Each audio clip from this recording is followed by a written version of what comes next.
ये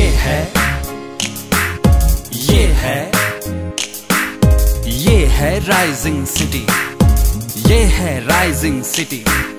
नाम है इसका जोधपुर, जोधपुर, जोधपुर, जोधपुर। हर बात निराली यहाँ, लोग निराले यहाँ। हर बात निराली यहाँ, लोग निराले यहाँ। उठते स्वर, उठते स्वर कहीं अभिनेता के, उठते स्वर कहीं अभिनेता के। पड़ती थाप ढोलक पर, ढोलक पर, ढोलक पर, ढोलक पर। थिरकते पांव जब बिन घुंघरू के, तो नाचता पूरा शहर, थिरकता पूरा शहर। बांसुरी की मीठी तान से, बांसुरी की मीठी तान से ज्यादा मीठी मुस्कान यहाँ की। कहती सबसे एक ही बात, एक ही बात। आवो आवो सा, पधारो सा, घणे मान स्वागत। आओ सा, पधारो सा, पधारो सा, पधारो सा, घणे मान स्वागत। ये है राइजिंग सिटी, ये है राइजिंग सिटी। हेलो दोस्तों, हमारे राइजिंग सिटी प्रोग्राम में राइजिंग स्टार से हमारी मुलाकात एक यादगार क्षणों में तब्दील होती जा रही है और निरंतर यादों के जो पल हैं वो सहेज के हमारे उन्नत ललाट पर एक शिखर की तरह, एक उन्नत शिखर की तरह इस तरह से महसूस हो रहे हैं। और आज जो मुसलसल निरंतर काम हो रहा है उस पर मुझे देश के एक बहुत बड़े प्रतिष्ठित कवि की याद आ रही है, जिन्होंने एक बार मुलाकात में मुझसे कहा था कि अगर कोई लेखक, कोई कवि या कोई राइटर निरंतर काम करता है और निरंतर काम करके ही उसे सहेजा जा सकता है, संवारा जा सकता है और मांझा जा सकता है, तो साहित्य के फील्ड में बहुत से लोग ये अपना रिलैक्स लेते हैं कि शायद अभी हम परेशान हैं, हम बिजी हैं, तो अभी लिखने का काम नहीं हो रहा। लेकिन ये जो चीज है उन्होंने बताया कि इस तरह से उसमें एक गैप आना भी उसी तरह से जैसे कोई एक आर्टिस्ट अगर रियाज में गैप देता है। बहरहाल आज एक ऐसी शख्सियत हमारे बीच है जो निरंतर मुसलसल काम कर रही है अपने फील्ड में, चाहे कविता हो, कथा हो और बहुत सारी ऐसी विधाएं हैं जिन्होंने अपनी प्रतिष्ठित हिंदुस्तान की मैगजीन में इतना काम किया है, अखबारों में इतना काम किया है। तो आज हम हमारे राइजिंग सिटी प्रोग्राम की एक ऐसी ही राइजिंग स्टार लेखिका से आपकी मुलाकात करवा रहे हैं जिन्होंने अपने लेखन के सफर में ज्ञानपीठ तक का सफर तय किया है। नमस्कार प्रगति जी, और आपको बहुत पढ़ा है, बहुत सुना है और बहुत अच्छा काम आपने किया है। ये सफर कब से, अगर आपको याद हो तो, कितने सालों से चल रहा है या बचपन से चल रहा है?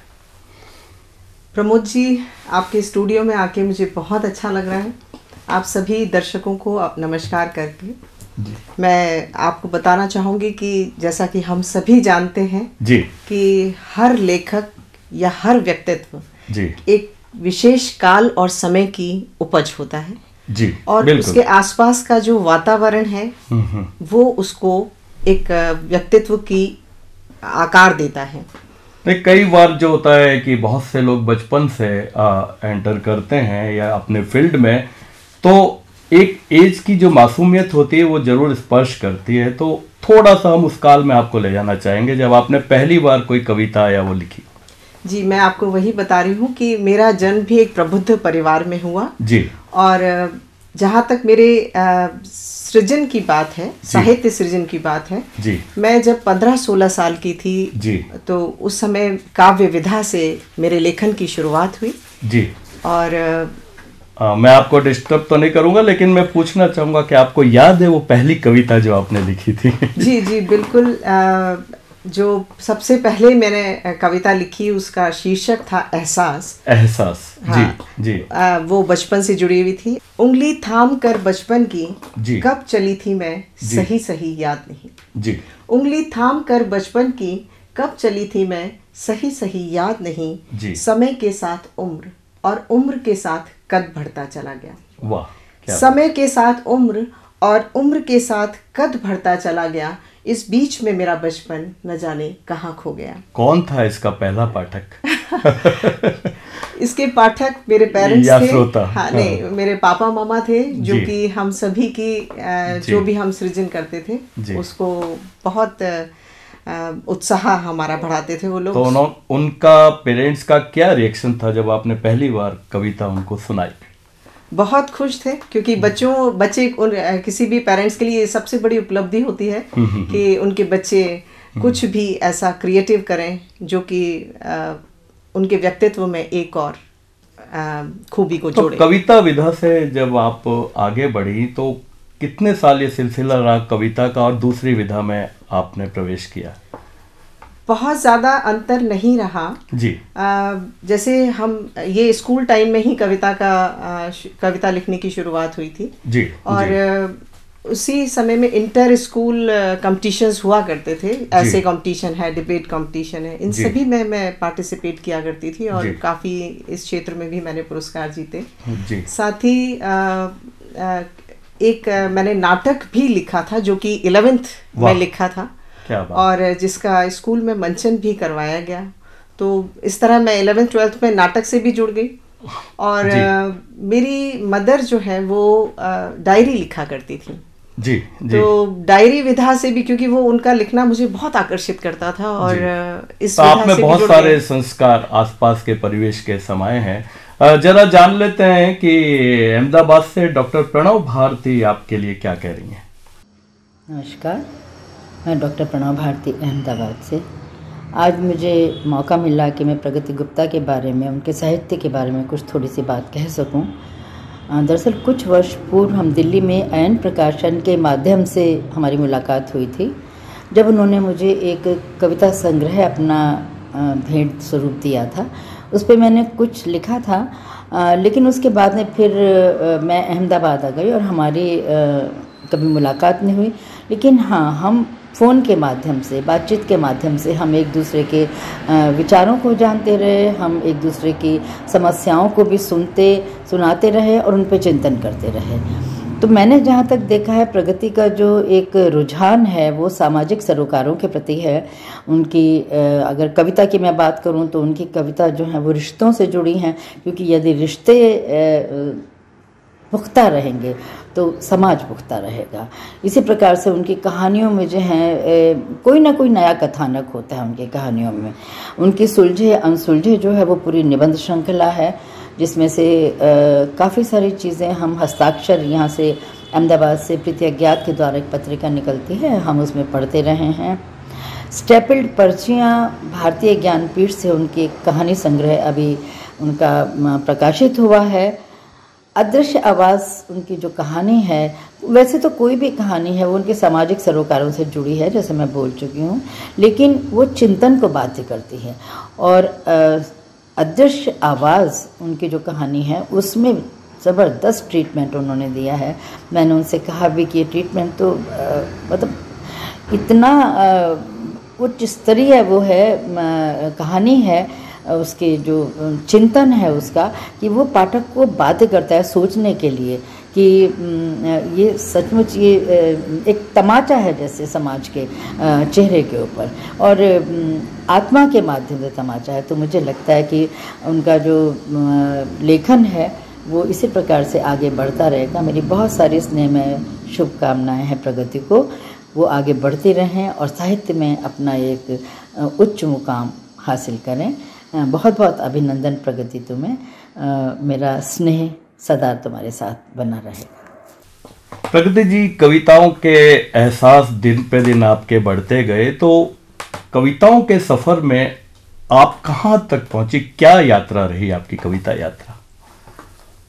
अगर मैं अपने कविताओं की यात्रा के संदर्भ में सोचूं तो जी, जब शुरुआती दौर था कविताओं का, उस समय बहुत जैसे रिश्तों पर कविताएं ज़्यादा होती थी, और उनका अगर मैं सोचूं गहराई तो वो उतनी परिपक्व और गहरी नहीं थी जितनी उन्हीं विषयों पर जब मैंने बाद में लिखा तो गहराई भी बहुत आई और परिपक्वता भी मुझे खुद को महसूस हुई, क्योंकि हम जब विभिन्न स्थिति परिस्थितियों से गुजरते हैं तो हमारे जो सोचने का तरीका होता है वो बहुत गहरा होता जाता है और उसमें जब हम उससे जुड़ा हुआ कुछ लेखन करते हैं तो हम जरूर सुनना चाहेंगे वो गहराई की कोई कविता आपसे।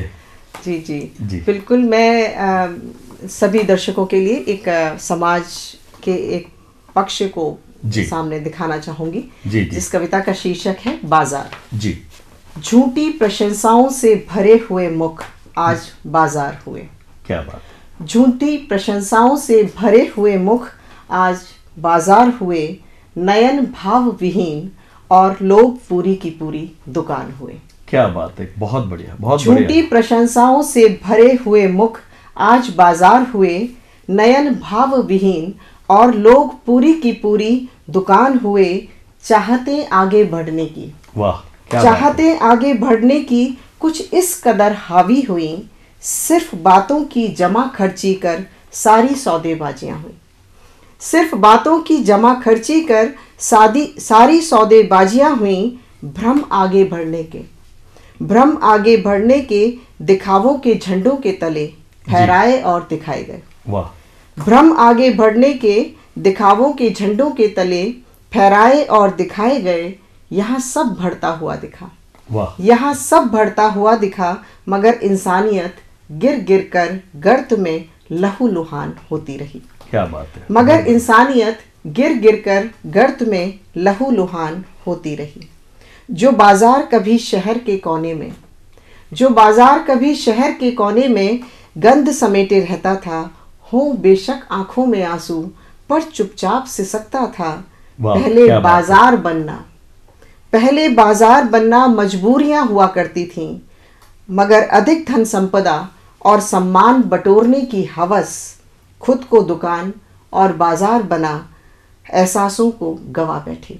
क्या बात है, बहुत बढ़िया, बहुत अब यहाँ न दिलों में धड़कन है, अब यहाँ न दिलों में धड़कन है, न आंखों में पानी। फेंक रहे हैं लोग सिर्फ शब्दों के पासे। क्या बात है। फेंक रहे हैं लोग सिर्फ शब्दों के पासे। बन बैठे हैं खुद ही सारा बाजार, बन बैठे हैं खुद सारा ही बाजार, और चला रहे हैं अपनी अपनी दुकानें, अपनी अपनी दुकानें। क्या बात है प्रगति जी, बहुत बढ़िया। आपने समाज की इतनी गहराई को छुआ है और एक ऐसे सब्जेक्ट को उठाया जो वाकई जिसमें सारा और रिश्ते क्या, बाजार क्या, सब समेट लिया गया है। एक कविता और सुनना चाहेंगे आपसे। कविता का शीर्षक है तुम से तुम तक। वाह, क्या बात है। न जाने तुम कब से सहेजते रहे मेरे शब्दों में मुझे चुपचाप ही। बहुत बढ़िया। न जाने तुम कब से सहेजते रहे मेरे शब्दों में मुझे चुपचाप ही, बगैर बताए बगैर जताए कि प्यार करते हो तुम मुझसे बेहिसाब। क्या बात है। कि प्यार करते हो तुम मुझसे बेहिसाब। बेवजह ही मैं हरदम तुमको, बेवजह ही मैं हरदम तुमको तुम्हारी कही बातों में खोजती रही। बहुत बढ़िया, बहुत बेवजह ही मैं हरदम तुमको तुम्हारी कही बातों में खोजती रही, और मिले मुझे जब तुम मुझसे विदा लेने के बाद। क्या बात है। और मिले मुझे जब तुम मुझसे विदा लेने के बाद तुम्हारी ही डायरी के पन्नों में। वाह, क्या तुम्हारी ही डायरी के पन्नों में, जहां सिर्फ मैं ही मैं बिखरी थी। वाह। असंख्य कहे हुए मेरे शब्दों में, असंख्य कहे हुए मेरे शब्दों में, शीर्षक से लेकर हस्ताक्षर और लिखी हुई तारीख से जुड़ी हुई बातों तक। क्या बात है। पहले पन्ने से आखिरी पन्ने तक, और स्वयं के हस्ताक्षर कर लिख छोड़े थे तुमने, और स्वयं के हस्ताक्षर कर लिख छोड़े थे तुमने। संस्कारों की डोरियों से बंधे सिर्फ कुछ वाक्य। बहुत बढ़िया। संस्कारों की डोरियों से बंधे सिर्फ कुछ वाक्य, जिन्हें रुकी हुई सांसों से पढ़ती गई धुंधली पड़ती मेरी अश्रु भरी आंखें। वाह, क्या बात है। जानता हूँ अनकहा ही रहा मेरा सब कुछ। बहुत बढ़िया। प्रिय, जानता हूँ अनकहा ही रहा मेरा सब कुछ, तुम्हारा होते हुए भी तुम्हारे लिए, और तुम ही तुम रही मेरे जीवन में। वाह। और तुम ही तुम रही मेरे जीवन में। मेरा जीवन रहा बस तुमसे तुम तक, तुमसे तुम तक। वाह, क्या बात है प्रगति जी। प्रेम का ये जो सफर है जिसमें कहा भी है, अनकहा भी है, शब्द भी हैं, अभिव्यक्ति भी है, नहीं भी है, दूरियां भी हैं, करीब भी हैं। क्या बात है, आपने कविता में वो मर्म छेड़ दिया है जो प्रेम को एक अलग रूप में परिभाषित करता है। सुनते हैं ये क्या कह रहे हैं डॉक्टर हरीश नवल आपके बारे में। प्रकृति गुप्ता आज का जो सामयिक लेखन है, इसमें एक बड़ा नाम हो रहा है। कविता, कहानी, उपन्यास, ये सब लिखने के अतिरिक्त वो समस्या सुलझाने के मंत्र भी देती हैं। उनके पति एक बड़े डॉक्टर हैं और वह उनके साथ भी बहुत काम बटाती हैं। स्वच्छता और पवित्रता का ध्यान सदैव रखती हैं, क्योंकि उनकी गांठ में उनकी श्री माँ ने एक मंत्र दिया था कि गंध में बैठोगे तो गंध सा ही सोचोगे।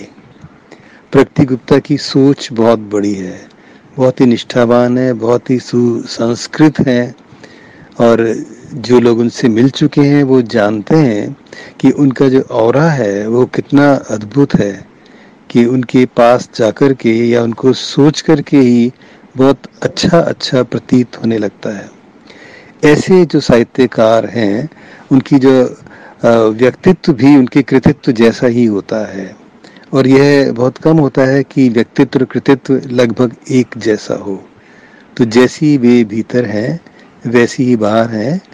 मैं हमेशा प्रकृति गुप्ता को देख रहा हूँ, उनका बढ़ता हुआ जो ग्राफ है वो देख रहा हूँ, और मैं उनका पथ प्रशस्त हो। बड़ा होने के नाते मैं आशीर्वाद देने की भी क्षमता रखता हूँ, और एक मित्र होने के नाते मैं इनको शुभकामना भी देता हूँ। कविताओं का सफर भी आपका लगातार चल रहा है, लेकिन आपकी कहानियों की भी हिंदुस्तान में बहुत चर्चा है, और ख़ास तौर पे बहुत सी कहानियों की चर्चा हमने सुनी है, और जो समाज में एक नया रंग बिखेर रही है। क्या आपने पहली कथा कब लिखी और क्या सफ़र रहा? सबसे पहले मैंने अपने काउंसलिंग से जुड़े हुए अनुभव लिखे थे, और जिससे जुड़ी हुई एक किताब भी आई, सुलझे अनसुलझे। और बाद में मुझे लगा कि इन विषयों पर कहानी भी लिखी जानी चाहिए, ताकि इसका पाठक वर्ग और बढ़े। ओके।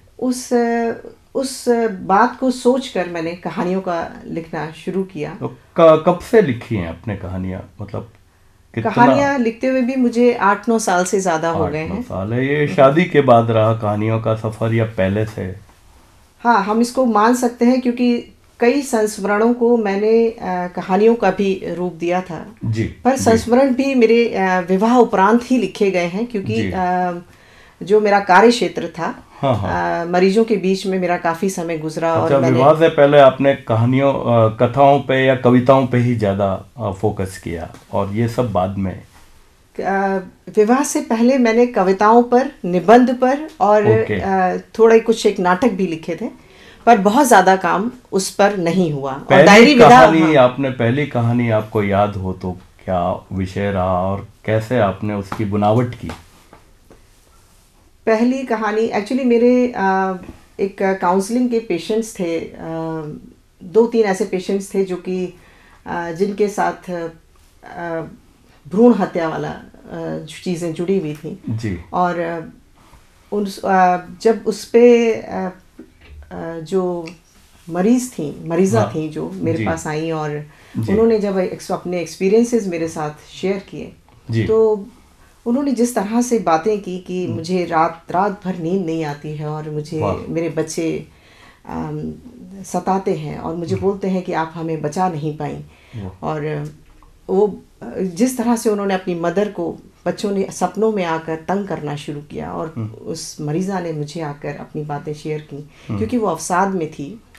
तो उस समय मुझे लगा कि इस पर एक बेहतरीन कहानी शायद मैं इसको बना पाऊँ, और मैंने उस पर काम करना शुरू किया। उस कहानी को लिखने में मुझे बहुत साल लगे प्रमोद, बहुत महीने लगे, साल नहीं सॉरी, महीने लगे, क्योंकि जिस तरह से मैं चाहती थी, और वो कहानी बाद में उसी रूप पे आ भी गई, और उसको साहित्य उत्सव के लिए चयनित भी कर लिया गया। वाकई उस कहानी के बारे में ये कहती हैं कि आपकी उस कहानी ने एटम बम का काम किया। सुन लेते हैं क्या कहती हैं मैडम। प्रकृति की कुछ खास जो विशेषताएं हैं, कुछ ऐसी कोई बात जो लोगों को नहीं पता कि प्रकृति में एक छोटा सा बच्चा भी है, या प्रगति खिलखिलाकर हंसती है, या प्रगति बच्चों के साथ बच्चा बन जाती है। सकारात्मक रहना हर क्षेत्र में और हर दृष्टि से जरूरी है। नकारात्मकता के भंवर में अगर हम फंसेंगे तो शायद हम जिंदगी में अपने लिए भी कुछ ना कर पाए, समाज तो दूर की बात है। लेकिन जो आपने लिखा है वो कल्पना से परे है। तो इतना सोचने के लिए, इतने छोटे से दिमाग में इतना सारा बम बना के आप कैसे रखती हैं, कैसे मैनेज कर रही हैं आप? और क्या लिख दिया आपने, बिल्कुल वो एटम बम है, फटने वाला है। वो बहुत ही प्रेममयी है, बहुत ही आशावादी है। बहुत सारी इनको शुभकामनाएं। प्रगति जी, एक चीज हम देख रहे हैं कि आपकी सब, चाहे कविता हो, कहानी हो, बहुत संवेदनशीलता, और वो यात्रा जो है, तो अब आप जब कहानी में इतनी संवेदनशीलता और इतनी मार्मिकता डालती हैं तो आप पे क्या असर होता है और कैसे निकलती हैं आप? दरअसल अपने, अगर मैं कहानी की रचना प्रक्रिया के बारे में सोचूं अपनी, तो मुझे लगता है कि जब तक कोई घटना जी हमारे दिलो दिमाग पर नहीं छाती है जी, तब तक हम उसको कोई भी आकार नहीं दे सकते, चाहे वो कविता हो, संस्मरण हो, या कहानी हो, या उपन्यास, कोई भी विधा बिल्कुल हो जी।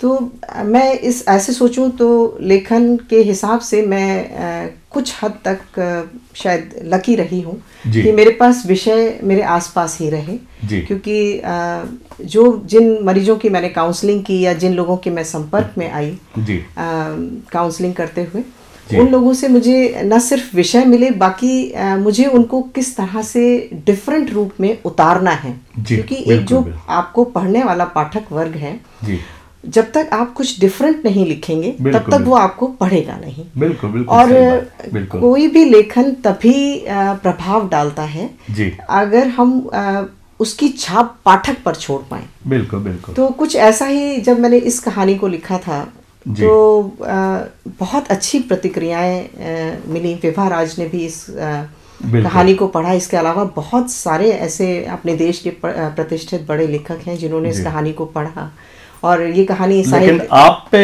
हाँ, मेरे ऊपर ये कैसे प्रभाव डाला इसने। जब ये उस मरीज के साथ जब मेरा 5-6 सेशन हुए, तो उस बीच में मैं रात दिन बस वही कहानी नहीं, मैं उसी इंसिडेंट्स को, उसके साथ घटित जो भी घटनाएं थी वो बराबर मेरे अंदर चलती थी, मैं उनको दोहराती रहती थी। और पहला मेरा जो एम था वो ये था कि उस मरीजा को कैसे हम उस फेस से निकालें।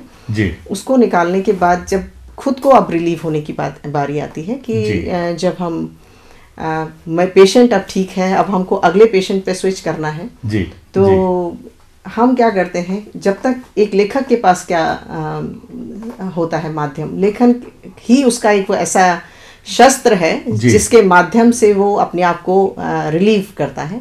तो मैं भी जब मेरे को कोई विषय मिल जाता है और जो मेरे को बहुत तंग करता है उस पर मुझे लिखना होता है, जब मैं उस पर लिख लेती हूँ तो वाकई आपका ये जो असर डालता है। तो लंदन में डॉक्टर तेजेंद्र शर्मा जो अंतर्राष्ट्रीय ख्याति प्राप्त लेखक हैं, क्या कह रहे हैं डॉक्टर तेजेंद्र शर्मा? लंदन से आइए सुनते हैं।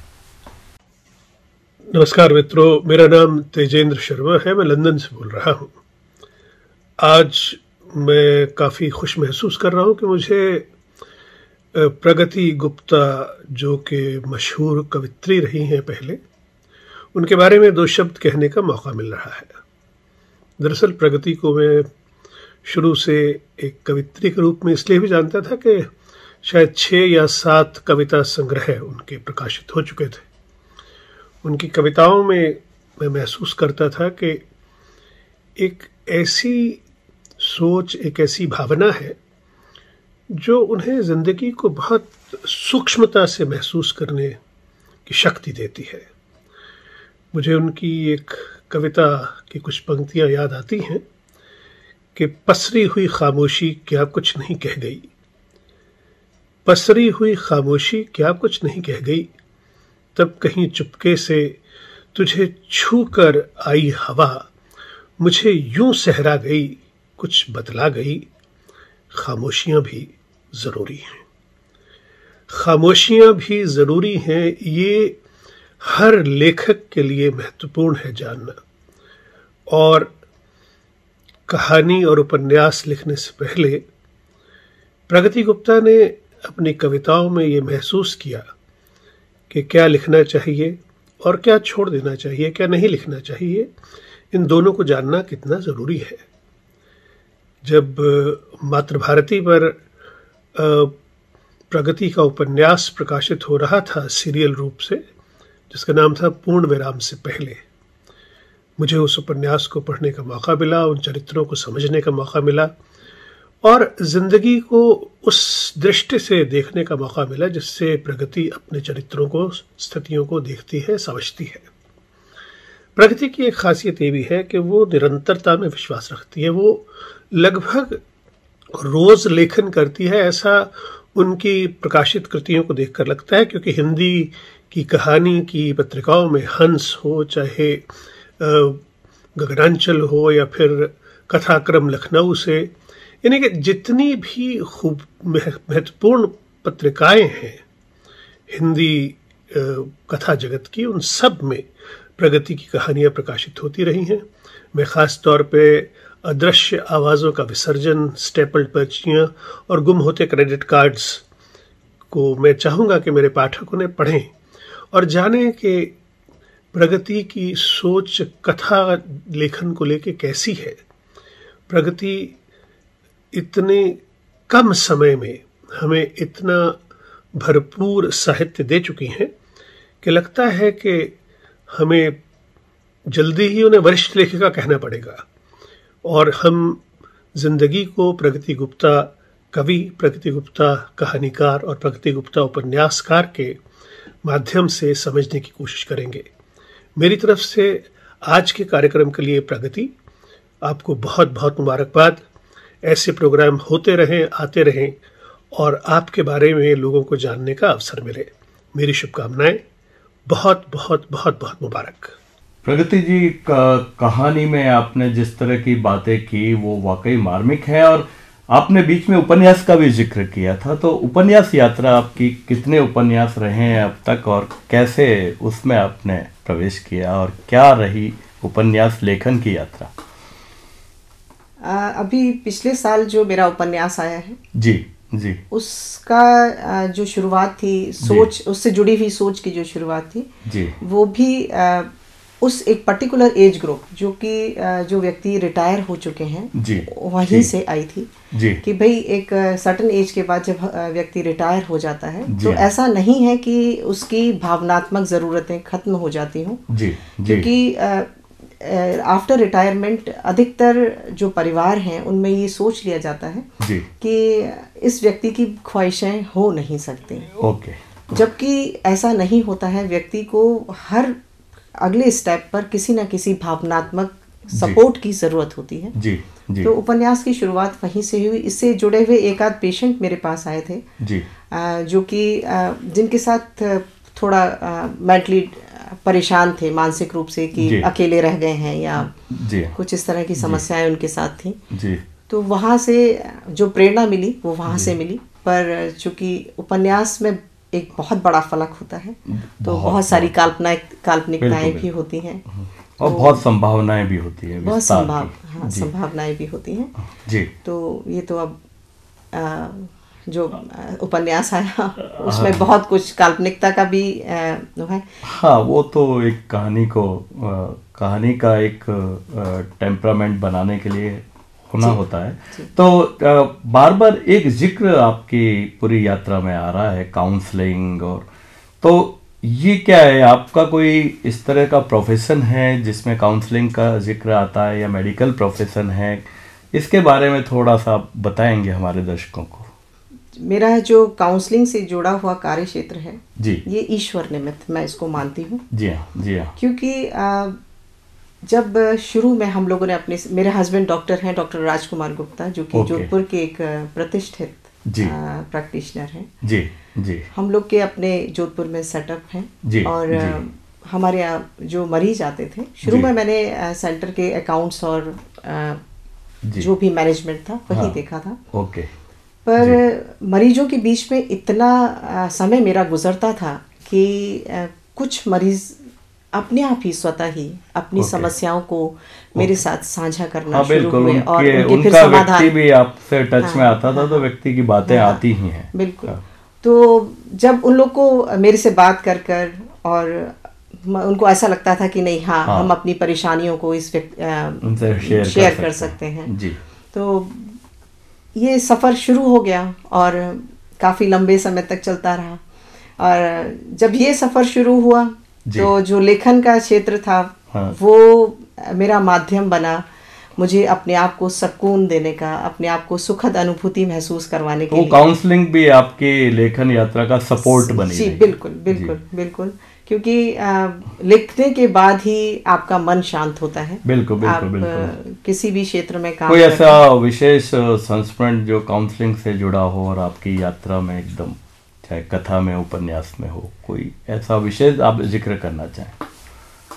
अगर मैं सोचूं तो जितने भी संपर्क में लोग मेरे पास आए, हर व्यक्ति बहुत इम्पोर्टेंट रहा जी। उससे जुड़ी समस्या मेरे लिए बहुत खास थी जी। क्योंकि जब तक हम ये नहीं सोचते कि ये एक समस्या हमारे लिए खास है, हम उसके लिए 100% नहीं लगाते। जी हाँ, बिल्कुल। तो मैं अगर आज सोचूं कि किस व्यक्ति के साथ मैंने ज़्यादा चीज़ें महसूस की या मैंने उसको ज़्यादा समय दिया, तो बहुत मुश्किल है सोच पाना। पर हाँ, जो औरतों के साथ जो प्रताड़नाएं थी या जिस दूसरी तरह के जो उनको हरेसमेंट किया गया, जी जी, उन बातों ने मुझे बहुत बिल्कुल छुआ और मुझे परेशान किया। जी जी। इसलिए शायद मैंने उन विषयों पर लिखा भी बहुत। प्रगति जी, एक चीज जो आमतौर पे देखी जा रही है, जब लेखन की प्रक्रिया होती है या लेखन का सब्जेक्ट होता है, तो अगर नारी लिख रही हैं तो पुरुषों को टारगेट करेंगी नेगेटिव रूप में, और पुरुष अगर लिखते हैं तो नारी को नेगेटिव रूप में टारगेट करें। आप क्या सोचते हैं इस बारे में? जहाँ तक आज के समय के लेखन की बात है जी, तो कई जगह ऐसा देखने में आता है कि बहुत जल्दी प्रसिद्धि पाने के लिए या बहुत जल्दी अपना नाम कमाने के लिए कोई भी एक विमर्श को हाथ में ले लेता है और उसके तहत वो अपनी लेखन को करता है। पर अगर मेरा दृष्टिकोण इस संदर्भ में पूछा जाए तो मैं यही कहूँगी कि मैं ना तो अपनी कहानियाँ, ना उपन्यास या कविताएं या कोई भी चीज़, कोई भी लेखन से जुड़ा हुआ सब्जेक्ट जब चुनती हूँ तो मैं स्त्री या पुरुष बनकर नहीं चुनती हूँ, मैं उसको लेखक बनकर चुनती हूँ, ताकि समाज में मुझे जो समस्या दिखाई दे रही है या मुझे लगता है कि समाज में इसका खराब रूप सामने आएगा, मैं उसको उठाकर उससे अपना सृजन करती हूँ और समाज में लाकर एक तरह से आगाह करने की कोशिश करती हूँ ताकि लोग उस पर विचार कर सकें। जी बिल्कुल, आपने कहा एक लेखक के तौर पर मैं करती हूँ हर सब्जेक्ट को। या तो अभी एक आमतौर पर एक देखा जा रहा है कि लेखकों की बाढ़ आ गई है, और बाढ़ अगर मैं ये नहीं कहूँ तो जो भी लेखक हैं, चाहे कविता लिख रहे हो, कहानी लिख रहे हो, उपन्यास लिख रहे हो, वो सब शॉर्टकट सफलता चाहती हैं। सब लोग ये चाहते हैं कि बस सोशल मीडिया पर आ जाएं और हमारी कविताओं का बहुत ज़्यादा हो। तो ये जो चीज़ है, आप इसको किस रूप में देखती हैं? प्रमोद जी, आपकी बात बिल्कुल सच है कि जो सोशल साइट्स हैं जी, उनकी वजह से हर व्यक्ति को एक प्लेटफॉर्म मिल गया है जी, और वो अपना जो भी टैलेंट है या टैलेंट बना है या नहीं बना है या ग्रो कर रहा है अभी जी, उसको वो जल्द से जल्द उस प्लेटफॉर्म पर सारे लोगों के लिए सामने लाना चाहता है, ताकि लोग उसे पढ़ें, और चाहे भले ही उसने नहीं पढ़ा हो दोबारा, बाकी लोग पहले पढ़ लें। तो उसकी जो ये मानसिकता है कि लोगों के सामने पहले पहुंच जाए उसका लेखन, उसकी वजह से कई एडवर्स इफेक्ट भी देखने को मिलते हैं, क्योंकि हर एक अच्छा पाठक जो अच्छा साहित्य पढ़ना चाहता है वो इन सोशल प्लेटफॉर्म से दूर हटेगा,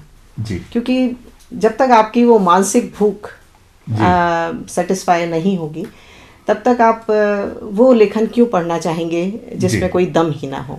संवेदनाओं की चर्चा करते हुए आपने कहा कि रिश्तों में भी आजकल बहुत गणित आ गए हैं, हिसाब किताब आ गए हैं, तो इन संवेदनाओं के रिश्तों में जो गणित आई है उसको आप किस तरह देखती हैं?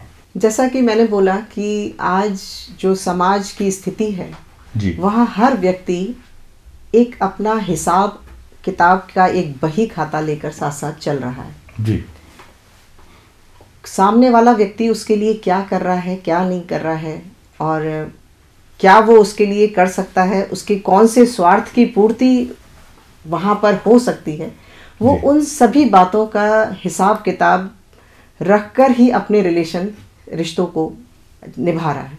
जी जहाँ तक एक लेखक के तौर पर मैं सोचती हूँ, मुझे लगता है कि अगर कोई भी लेखक है, अपने आप को वो लेखक कहता है, जी तो समाज में जिस तरह से आज संवेदनाएं और भावनाएं कम होती जा रही हैं, क्योंकि आज जो जीवन की व्यस्तताएं हैं जी वो व्यक्ति को इतना समय ही नहीं दे रहे जी जहाँ पर कि संवेदनाएं जीवित रहें।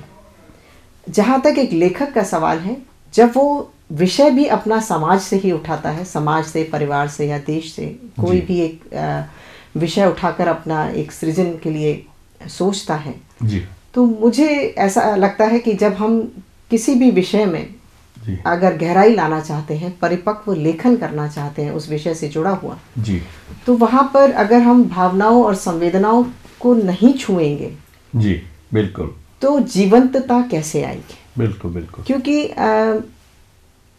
कोई भी व्यक्ति आज मैं भी इसलिए जीवित हूँ क्योंकि मेरे जीवित कहलाऊंगी जब बिल्कुल। मेरे अंदर भावनाएं हैं, जब मैं सामने वाले के दुख दर्द को बिल्कुल। या उसकी परेशानियों को महसूस कर पाऊंगी। बिल्कुल बिल्कुल अगर मैं किसी सामने वाले की परेशानियां महसूस ही नहीं कर पा रही हूँ तो इंसान के तौर पर भी मैं एक मशीन ही हूँ। बिल्कुल बिल्कुल और अगर मैं लेखक के तौर पर अपने को परिभाषित करना चाहूँ और मेरे अंदर बिल्कुल भी संवेदनाएं और भावनाएं ना हो, तो मुझे लगता है कि मेरा लेखन भी शायद एक मरा हुआ लेखन और ही आपने कहलाएगा। काउंसलिंग के दौरान ये बहुत नजदीक से महसूस किया है हाँ। संवेदनशीलता को। जो संवेदनशील नहीं है और इस तरह की प्रताड़नाएं दे रहे हैं, चाहे महिलाओं को या घर में, तो आप उन्हें किस नजरिए से या क्या उनको सलाह देती हैं? जैसे कोई भी मरीज है, कोई भी अवसादित व्यक्ति है जिसको जी। कोई समस्या है, जी तो होता क्या है कि किसी भी समस्या का जो समाधान होता है वो उसके मूल में होता है, जी। जैसा कि मैं सोचती हूँ। जी जी और कोई भी अगर जैसे कोई व्यक्ति को किसी ने परेशान किया है, वो अकेला रह गया है या जी। आसपास का वातावरण उसके फेवर में नहीं है, जी तो एक काउंसलर होने के नाते हम जी। उसको वो चीज़ें सुझाने की कोशिश करेंगे जो जी। उसके जीवन में न सिर्फ सकारात्मकता लाए, बल्कि वो उन चीज़ों में इन्वॉल्व हो जो उसके जीवन को और बेहतर बनाए। जी तो बिल्कुल इस तरह से, पर ये सब करने के लिए हमको उसके जो एक लेवल है सोच समझ का जी या उसके भावनात्मक क्या वो इसकी ज़रूरत है, जी हमको पहले वो समझना होता है बिल्कुल बिल्कुल और उसके बाद ही हम उसके लिए कोई निर्णय ले पाते हैं और उसके लिए कोई सलाह दे पाते हैं उसको। प्रगति जी, आपकी लेखन यात्रा का सफर इतना सशक्त है और इतना मजबूत है, या उसके अंदर डूब गए हम, लेकिन लगता है कि ये घड़ी आगे बढ़े ही ना। फिर भी जाते जाते कविता जरूर सुनना चाहेंगे आपकी। प्रमोद जी, मुझे लगता है कोई भी यात्रा हो जी, उस यात्रा में अगर माता पिता साथ ना हो वाह क्या तो वो बात है। यात्रा अधूरी रहती है। बिल्कुल बिल्कुल बिल्कुल। अगर वो हमारे साथ साथ चल रहे हैं, जीवित हैं, तो हाँ। बहुत अच्छा है। अगर चले गए हैं तब भी वो साथ हैं, क्योंकि उनकी ब्लेसिंग्स के बगैर हम शायद आगे नहीं बढ़ पाते हैं। क्या बात है जी। तो माँ से जुड़ी हुई कविता, क्योंकि जरूर। मेरी माँ अब इस सफ़र में मेरे साथ नहीं है, वाह। तो मैं उनसे जुड़ी हुई एक कविता ज़रूर से बिल्कुल, बिल्कुल। दर्शकों के लिए सुनाना चाहूँगी। बिल्कुल जी। यूं तो हम सभी हैं कतारों में, वाह। यूं तो हम सभी हैं कतारों में, पर तेरा चुपचाप चला जाना मुझे बहुत खलामा। वाह। पर तेरा चुपचाप चला जाना मुझे बहुत खलामा, जब रिश्तों की डोर के सिरों को माँ बाबा थामे हों। जब रिश्तों की डोर के सिरों को माँ बाबा थामे हों, तब कैसे न कपकपाए वो डोर एक के चले जाने पर। तब कैसे न कपकपाए वो डोर एक के चले जाने पर। कौन थामे उस रीते सिरे को, कौन थामे उस रीते सिरे को, जहाँ से भावों से जुड़े कुछ अपने से रिश्तों का जन्म हुआ। जहाँ भावों से जुड़े कुछ अपने से रिश्तों का जन्म हुआ। तुम तो बहुत कुछ थाम कर चली थी माँ, तुम तो बहुत कुछ थाम कर चली थी, फिर अचानक सिरे से क्यों हट गई माँ। तेरा यूं चला जाना मुझे बहुत खला माँ। तेरे रहते बेफिक्र रहना चाहती थी, तेरे रहते बेफिक्र रहना चाहती थी। तेरे जाते ही तेरे थामे हुए रिश्तों को मुझे भी साधना पड़ा माँ। तेरे जाते ही तेरे थामे हुए रिश्तों को मुझे भी साधना पड़ा माँ। तेरा यूं अचानक चला जाना, तेरा यूं अचानक चला जाना मुझे बहुत खला माँ। मुझे कितनी बहुत खला माँ। संवेदनशीलता है आपकी रचना यात्रा में, और जो जिक्र आपने माँ के हाथ की डोरी का किया है तो वो वाकई हमारे मैं सोचता हूँ कि हमारे दर्शकों को भी बहुत गहरे प्रभावित करता है। बहुत सारा लेखन हम देख रहे हैं, आपकी इतनी सारी किताबें, और मेरे ख्याल से ये तो एक झलक होगी आपकी किताबों की। तो प्रगति जी, 24 न्यूज़ चैनल के इस राइजिंग सिटी प्रोग्राम की आज आपने राइजिंग स्टार बन के मैं चैनल की तरफ से आपका शुक्रिया अदा करूँ और शुभकामनाएं आपको चैनल की तरफ से देता हूं कि आपकी ये लेखन यात्रा इसी तरह निरंतरता जो आपके लेखन में है वो बनी रहे और आप बहुत बहुत आगे तक बढ़ें। बहुत बहुत धन्यवाद आपको हमारे स्टूडियो में आने के लिए। मान स्वागत, आओ सा पधारो सा पधारो सा पधारो सा, घणी मान स्वागत। ये है राइजिंग सिटी, ये है राइजिंग सिटी।